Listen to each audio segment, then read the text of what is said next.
হর হর মহাদেব। শ্রাবণ মাস, সবাই মিলে প্ল্যান করলাম একদিন যাব বড় কাছারির মন্দিরে।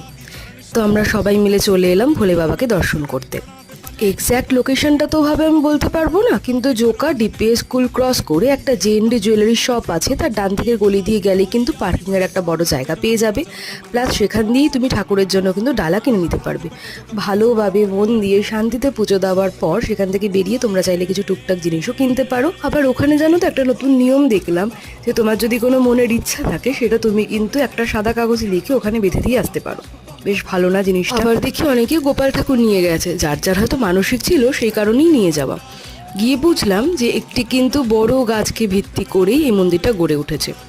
অবাক হলেও সেই পদ্মাবতের একটা দীপিকা পাদুকোনের ডায়লগ ছিল না, কেউ কেউ শিবলিঙ্গেতেও পাথর দেখে, আবার কেউ কেউ পাথরও দেখে শিবলিঙ্গ। সবটাই হচ্ছে মনের ব্যাপার। তো যাই হোক, পুজো দিয়ে গরমা গরম কচুরি খেয়ে বাড়ি ফিরে এলাম।